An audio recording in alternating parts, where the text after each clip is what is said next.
E aí, estudantes de anatomia, tudo bem com vocês? Bom, nesse vídeo a gente vai fazer uma introdução do sistema muscular, do sistema nervoso e do sistema cardiovascular. É uma pequena introdução para a gente começar a aprofundar isso no segundo semestre. Então, vamos lá. Sistema muscular, introdução. Tipos de músculo. Bom, a gente tem 3 tipos de músculo. Músculo liso, músculo estriado esquelético, tá? Que é aquele músculo que a gente usa para movimentos, tá? O músculo liso, normalmente eles são músculos que estão relacionados às vísceras, e portanto a gente não possui movimento desses músculos. E a gente também tem o músculo estriado cardíaco, a gente tem o músculo estriado esquelético, a gente consegue movimentar, e o músculo estriado cardíaco. Então a gente tem uma imagem aqui dos cortes dos músculos do boi. Agora, organização histológica. Bom, isso aqui é mais na histologia que a gente aprende, a gente dá só uma introduzida aqui, os vasos sanguíneos, né? A fibra muscular, o endomísio, uma camadinha por dentro. Bom, essa imagem aqui mostra tudo que a gente tem que saber numa introdução mesmo, né? O tendão aqui, o epimísio, endomísio. Então é aqui que a gente vê a importância do tecido conjuntivo na constituição de um músculo estriado esquelético. Então a gente sabe que tem uma unidade motora. Bom, unidade motora, o que é isso? É uma fibra nervosa, tá? Mais as fibras musculares que é inervada por ela. Então, quais fibras são essas, né? Então, essas fibras são motoras, elas vão se distribuir as fibras musculares. Essas fibras vão provocar a despolarização, né? Que a gente aprende em fisiologia, despolarização dessas fibras musculares. Assim, elas provocam o movimento dela. Os componentes anatômicos. Uma porção média, que é o ventre, né, que é a porção contrátil, e 2 extremidades, que são os tendões, ou aponeuroses. A gente pode chamar de aponeuroses também. Fáscia muscular. O que é fáscia muscular? Uma bainha elástica de contenção, tá? Deslizamento, separação de grupos musculares. Então, isso que é fáscia muscular. Bom, todos eles têm uma origem e um ponto de inserção. Então, a origem é o ponto fixo e a inserção é um ponto móvel. Isso aqui é uma articulação, por exemplo, a do cotovelo. Nos membros, a origem é proximal e a inserção é distal. Tá? Então, isso é uma coisa importante para se saber em relação aos membros. Bom, classificação dos músculos estriados esqueléticos. A gente pode classificar quanto à forma, tá? E o arranjo das fibras. Então, uma das classificações de quanto à forma é a disposição paralela das fibras. Tem os músculos longos e largos. Exemplo, é o músculo esternocefálico e o músculo glúteo superficial. Disposição oblíqua das fibras, que é os músculos peniformes. Exemplo, músculo extensor longo dos dedos e músculo reto da coxa. A gente tem paralela e oblíqua. São 2 disposições, tá? Que é uma classificação do músculo esquelético, quanto à forma e o arranjo das fibras. Quanto à origem, da onde que ela surge, né? A gente tem, por exemplo, o bíceps braquial, tá? Por causa da origem dela, contém esse nome. O tríceps braquial, a gente também sabe que é em relação ao braquial, em relação ao braço, tríceps por ser 3 cabeças. E o músculo quadríceps femoral, tá? Que a origem dele é do fêmur. Então, assim que a gente vê quanto à origem. A origem dele é do fêmur, então, portanto, ela tem esse nome de femoral, tá? Então, é uma das formas de classificar quanto à origem. Quanto à inserção, então, são os músculos, por exemplo, músculos bicaudados e músculos policaudados. Então, uma classificação também quanto ao ventre muscular. Existem músculos digástricos e músculos poligástricos. E quanto à ação, então o músculo tem sua função, né? Suas funções: flexor, extensor, abdutor. Então a gente sempre coloca esse nome na frente do nome do músculo. Então, músculo flexor radial do carpo. Então a gente fala um flexor. Então é uma classificação em relação aos músculos estriados esqueléticos. Então, flexor, extensor, abdutor, rotador medial, rotador lateral, pronador, supinador, flexor plantar, flexor dorsal e etc. São esses exemplos de classificação dos músculos esqueléticos quanto à ação deles. Bom, agora a gente pode ir à introdução do sistema nervoso. Então vamos lá. Qual é a função básica do sistema nervoso nos seres vivos? Então vamos lá. São 3 funções básicas: irritabilidade, condutibilidade e contratilidade. tá? São 3 funções básicas dos seres vivos em relação ao sistema nervoso. Então, uma coisa importante para a gente começar a entender o sistema nervoso é o arco reflexo. Existem 2 tipos de arco reflexo.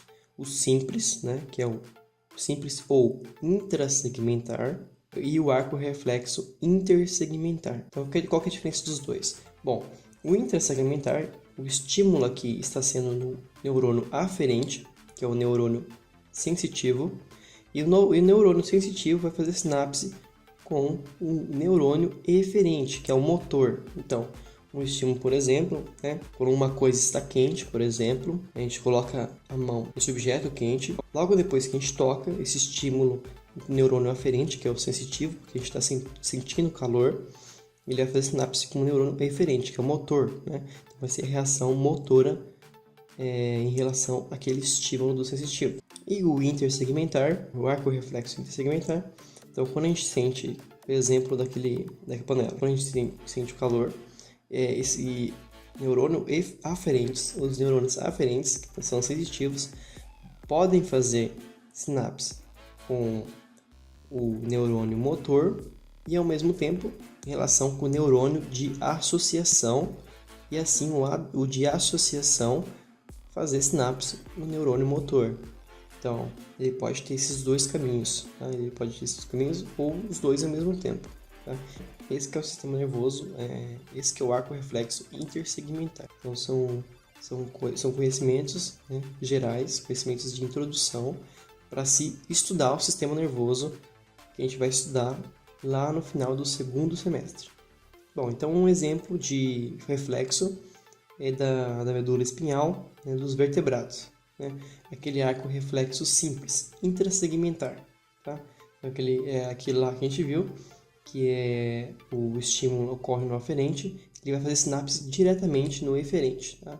Então, um exemplo é o reflexo patelar do homem, aquele famoso martelinho no joelho. Então, a gente pode ver essa imagem, o martelinho bate no joelho, o sensitivo capta essa batida e faz sinapse com o neurônio eferente, tá? E assim age no motor. Um outro exemplo, né, de reflexo da medula espinhal dos vertebrados é o arco reflexo intersegmentar, tá? Então, qual que é um exemplo de intersegmentar? É o reflexo de coçar do cão, tá? E utiliza o neurônio de associação. Bom, e nessa outra imagem a gente vê diferentes encéfalos, né? Aqui a gente tem um rato, um coelho, um gato, uma ovelha, um golfinho, um chimpanzé e um humano, tá? Vocês veem que é uma grande diferença entre as espécies, né? Bom, vamos agora à divisão anatômica do sistema nervoso. Sistema nervoso central. O que é sistema nervoso central? É encéfalo e medula. Aí do encéfalo a gente tem o cérebro, o tronco encefálico e o cerebelo. O cérebro ele é formado pelo telencéfalo e diencéfalo. O tronco encefálico é formado pelo mesencéfalo, ponte e bulbo. O que é sistema nervoso periférico? Nervos espinhais e cranianos, gânglios sensitivos e gânglios autonômicos. Esses são estruturas relacionadas ao sistema nervoso periférico. Então, o tecido nervoso ele é formado basicamente de 2 tipos de células, neurônios e células da guia. Bom, o encéfalo ele se situa dentro do crânio, tá? Então, caixa craniana, a gente estudou em osteologia. A medula se situa dentro do canal vertebral e, assim como o encéfalo, ela está envolta por membranas. Então, essas membranas é a pia mater, a aracnoide e a dura mater. São as meninges. Importante saber, ramos da medula do nervo espinhal dorsal e ventral, né?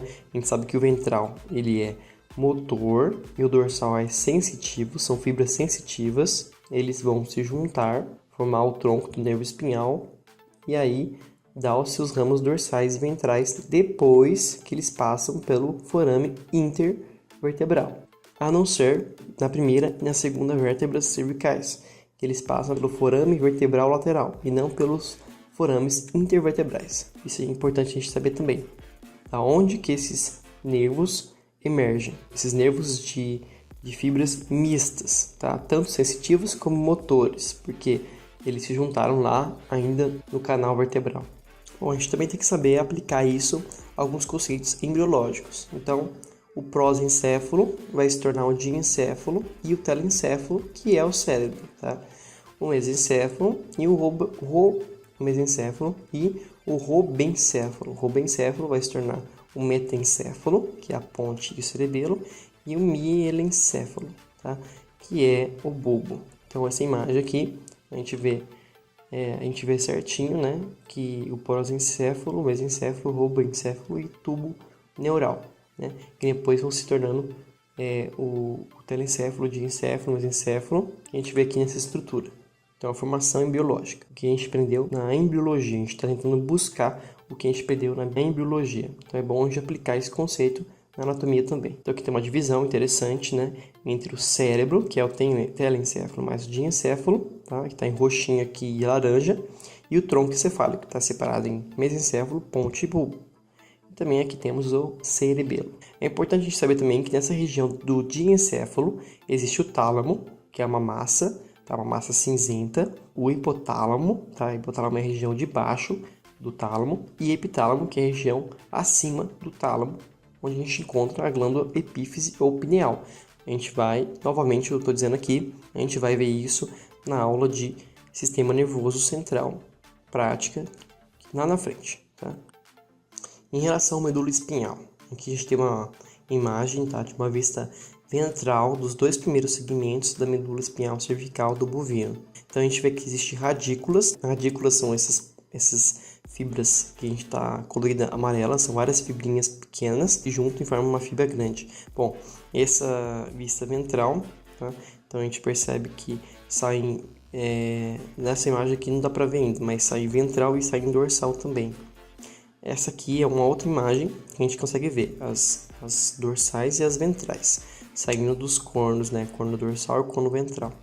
Então os ventrais são motores e os dorsais são sensitivos. Portanto, os dorsais possuem esse gânglio da raiz dorsal aqui, que está ilustrado aqui, tá? Então, ele possui esse gânglio que só os sensitivos têm, né? Que são os aferentes. Sensitivos aferentes e eferentes são os motores.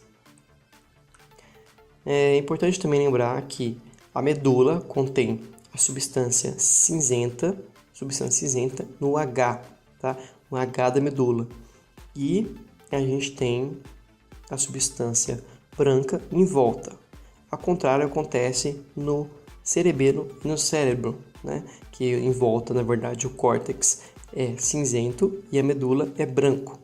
Ao contrário do que acontece na medula. Os componentes funcionais de um nervo espinhal. Existem as fibras sensitivas, somáticas, tá? Então, um exemplo é a pele, músculo, tendões e articulação. São exemplos que contêm fibras sensitivas somáticas, tá? Fibras sensitivas somáticas. Existem as fibras sensitivas viscerais, que são as fibras sensitivas que ficam nas vísceras, e também as fibras motoras somáticas. As fibras motoras somáticas, elas são, por exemplo, o músculo estriado esquelético, que são aqueles músculos que a gente consegue movimentar.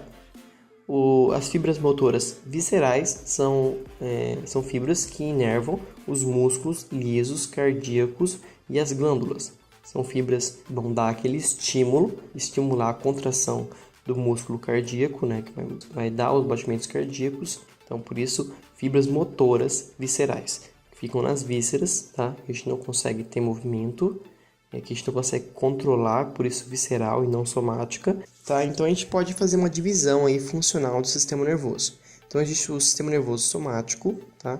Que tem a sua parte aferente e tem a sua parte eferente, tá? Então a parte aferente tem receptores periféricos, tá? Que vão para o sistema nervoso central. Já a parte eferente vai do sistema nervoso central, né, que é a medula, para os músculos estriados esqueléticos. Esse é o sistema nervoso somático, né? Vida de reação. Sistema nervoso visceral é a vida vegetativa, tá? Então a parte aferente vai de víscero-receptores para o sistema nervoso central, tá?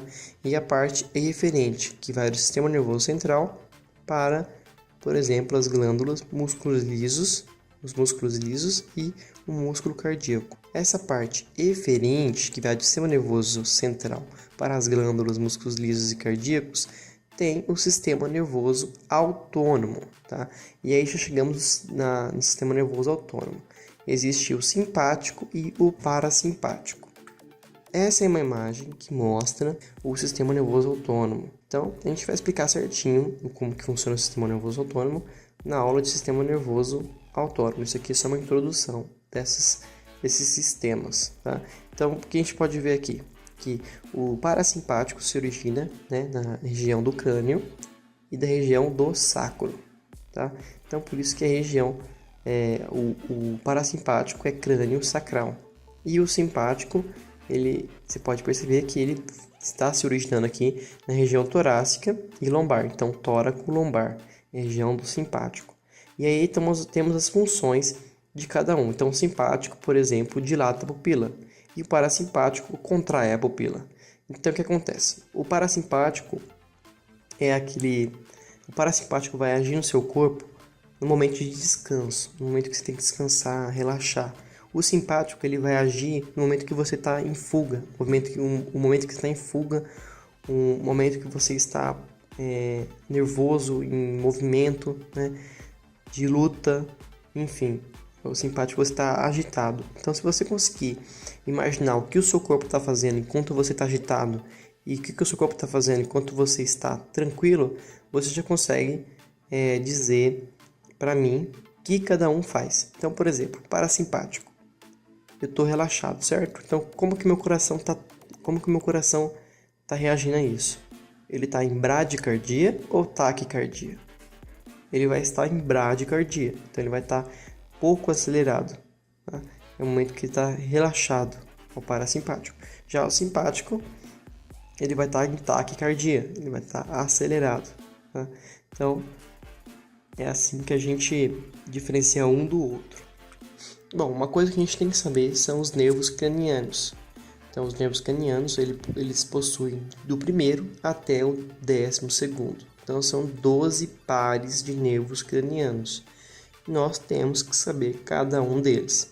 Então, o nervo olfatório, tá? O primeiro é o nervo olfatório, o segundo é o nervo óptico, o terceiro é o nervo oculomotor, o 4 é o troclear, o 5 é o trigêmeo, o 6 é o abducente, o 7 é o facial, o 8 é o vestíbulo coclear, o 9 é o glossofaríngeo, o 10º é o vago, o 11º é o acessório e o 12º é o hipoglosso, tá? 3 deles fazem parte do parasimpático, tá? Que é oculomotor, facial, glossofaríngeo e vago, tá? Então a gente sabe que o parasimpático está se originando crânio sacral, então esses pares eles fazem parte do parasimpático, tá? Então 3, o 7, o 9 e o 10 são pares que fazem parte do parasimpático. A gente tem que aprender cada um deles, tá? Então, cada um tem o seu método de estudo e vocês têm que aprender a decorar aí todos os 12 pares, usar um método de decorar esses 12 pares de nervos cranianos e a função deles, tá?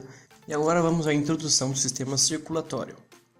Então, coração. Onde está localizado o coração? Tá? Está localizado no mediastino médio. Tá? Mediastino é um espaço na cavidade torácica onde se encontra várias estruturas, tá? A gente vai falar melhor disso no estudo da cavidade torácica. Então, coração, tá? Então, o coração possui um pericárdio, que é um saco fibroceroso, tá? Então, esse saco fibroceroso tem duas partes, tem duas porções, uma porção fibrosa e uma porção serosa, tá? Essa porção serosa ainda tem duas lâminas, uma lâmina parietal e uma lâmina visceral. Essa lâmina visceral é também chamada de epicárdio, tá? Calma, gente. Isso a gente vai ver quando a gente for estudar em prática. Isso vai estar muito claro na cabeça de vocês. Isso aqui é só uma introdução. Em relação à posição do coração. No ruminante no suíno, está entre a terceira e a sexta costela, tá? Também pode acontecer até a quinta costela, tá? O cavalo, da terceira à sexta também, tá?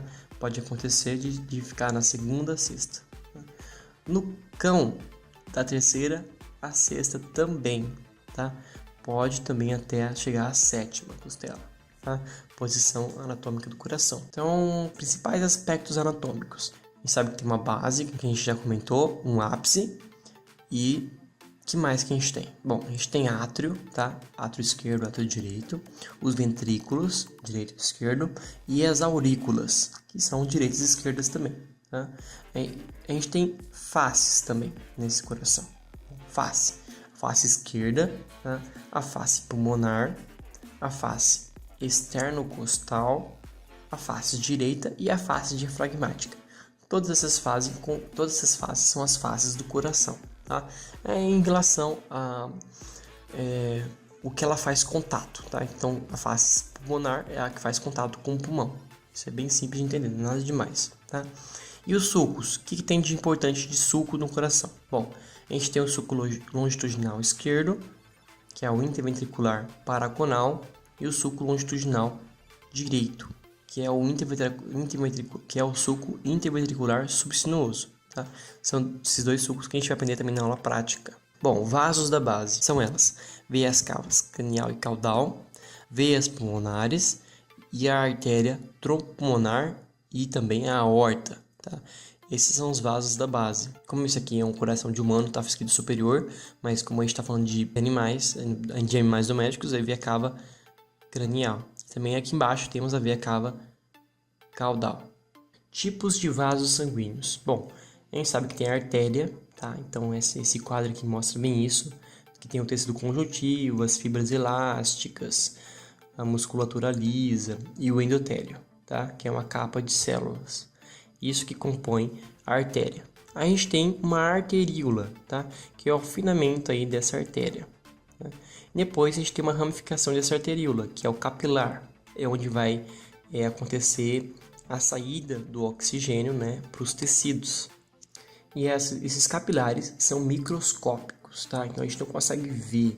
Eles formam extensas redes no interior dos órgãos e são paredes semipermeáveis. Então essa saída desse oxigênio torna essa artéria em veia. Então, o que é veia? As veias, tecido conjuntivo, tá? Endotélio, tá? Só que agora ela possui sangue venoso, pois o oxigênio sai desses capilares e vão para os tecidos, tá? Então, quando em direção ao capilar, ela se torna vênula para depois se tornar veia. Então, esses são os tipos de vasos sanguíneos.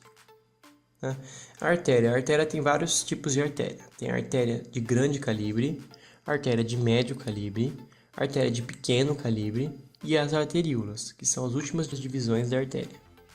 Em relação à veia, ela é formada de vênulas, tá? Até formar uma veia mais calibrosa. Tá? As paredes são um pouco mais delgadas que a das artérias correspondentes. O diâmetro ele é maior, tá? E a maioria apresenta válvulas. Válvulas são essas estruturas aqui, essas válvulas, tá? Que ajudam no movimento do sangue, para ele não voltar. Então, as circulações são separadas em dois. Existe a circulação sistêmica e a circulação pulmonar. Vamos separar elas. Bom, vamos ver a circulação sistêmica. Então esse aqui aqui está representando o coração, e essas partes que tem bolinhas aqui está representando a parte oxigenada do sangue. Então, do ventrículo esquerdo, o sangue aqui é ejetado, tá? Do ventrículo esquerdo oxigenado, tá? Então essa é a circulação sistêmica. Essa aqui é a circulação sistêmica. Então vai para a aorta, certo? A aorta ela dá um tronco braquiocefálico que vai para a cabeça e para os membros torácicos, e lá vão fazer os seus capilares vão se ramificar, né, para os tecidos, e aí vai acontecer as trocas, a saída do oxigênio para os tecidos, né?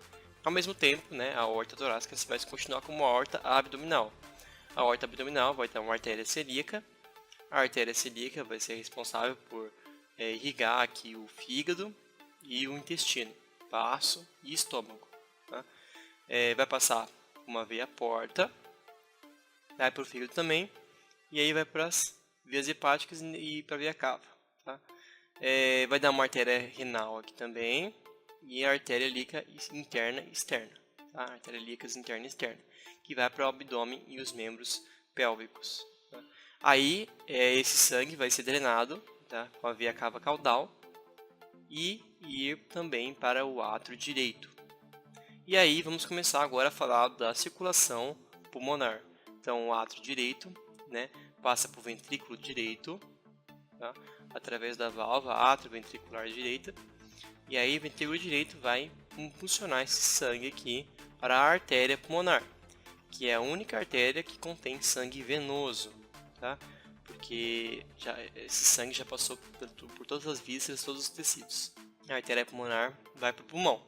No pulmão vai acontecer a hematose, né? Vai oxigenar o sangue. Aí o sangue vai ser rico em oxigênio pelas veias pulmonares, indo pelas veias pulmonares ao átrio esquerdo, né? Então a gente vê aqui que o sangue está rico em oxigênio. Então essa aqui é a veia pulmonares.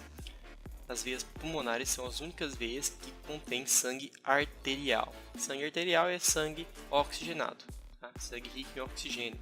Então são as únicas veias que contêm sangue oxigenado. E vai para átrio esquerdo. Então esse é o pulmonar. E o sistêmico é o que a gente falou agora há pouco. Vamos começar aqui falando de uma estrutura assim, geral das artérias, tá? Das artérias de um sistema cardiovascular. Então a gente vê aqui que aqui está o tronco braquiocefálico, que vai para a cabeça, vai para o membro torácico, né, para os membros torácicos, e a aorta abdominal, né, a aorta torácica primeiro, né, depois aqui a abdominal. A aorta ela vai dar uns ramos aqui para fígado, para intestinos, todas as vísceras e tecidos dessa região, né, inclusive a renal e os membros pélvicos, né, toda essa ramificação aqui. Então ele tem coração, né, o ventrículo esquerdo juntamente com o átrio esquerdo vai puxar esse sangue, né, do pulmão, e aí vai ir para o ventrículo esquerdo, e do ventrículo esquerdo vai para todos os tecidos, né, para a irrigação dos tecidos. Então esse sistema aqui, a gente tem, nesse sistema aqui tem sangue rico em oxigênio.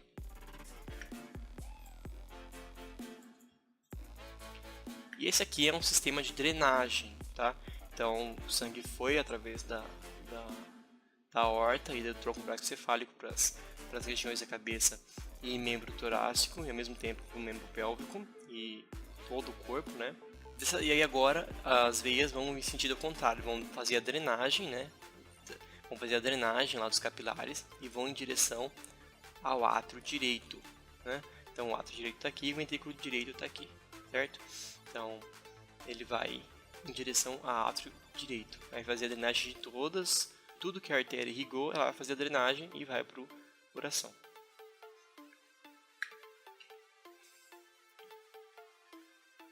Tem uma coisa bem interessante que acontece aqui, tá? O que acontece?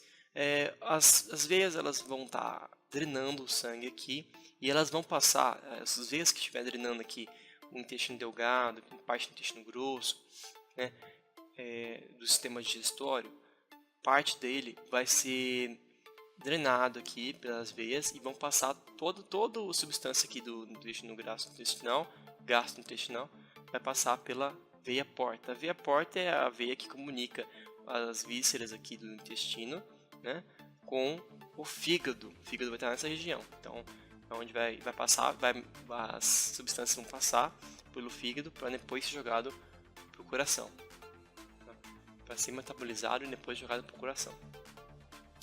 Esse sistema a gente pode ver numa outra imagem,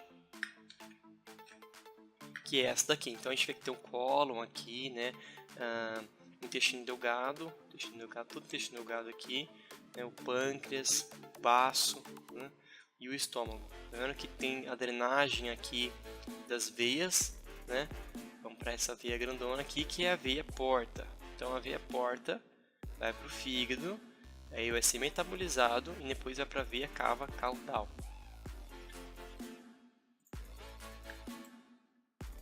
E a veia cava caudal é esta aqui, veia cava caudal, né? e veia cava cranial. E para finalizar, a gente vai mostrar o esquema dentro do coração. Então vamos supor que vamos fazer que nem a gente começou pela artéria, né? Então o ventrículo esquerdo tem sangue rico em oxigênio, né? Ele vai passar aqui pela aorta, vai para a aorta, tá vendo? A aorta aqui. A aorta vai estar o tronco braquiocefálico aqui, que vai para a cabeça e para o membro torácico. E vai se continuar aqui como a aorta torácica, depois abdominal, que vai irrigar todas as vísceras e os tecidos, né? Da região caudal. Depois vai ser drenado esses tecidos através da veia cava cranial ou veia cava caudal. Então vai ser drenado e ir para o átrio direito. Do átrio direito ele vai para o ventrículo direito através da válvula atrioventricular direita, então ventrículo direito aqui, e vai para a artéria pulmonar, certo? Aí a gente já entrou em circulação pulmonar. A gente entrou em circulação pulmonar aqui e a gente já falou de circulação sistêmica. Então a partir daqui já é circulação pulmonar. Então vai para a artéria pulmonar, esquerda e direita, e aí vão para o pulmão. No pulmão vai acontecer hematose, vai encher de oxigênio o sangue novamente, e vão chegar pelas veias pulmonares aqui o sangue oxigenado, né, no átrio esquerdo. No átrio esquerdo vai para a válvula atrioventricular esquerda e para o ventrículo esquerdo. Aí o sangue está aqui e aí começa a circulação sistêmica de novo. A aorta, né, vai para a aorta, vai para os tecidos, chega pelas veias cavas, átrio direito, ventrículo direito, circulação pulmonar, artéria pulmonar, veias pulmonares, átrio esquerdo, ventrículo esquerdo, através da válvula atrioventricular esquerda, e a gente começa na circulação sistêmica de novo. E assim vai, galera. É assim que funciona a circulação sistêmica e a circulação pulmonar. Então é isso que vocês têm que saber para a introdução de sistema cardiovascular. Muito obrigado por assistir esse vídeo. Tchau!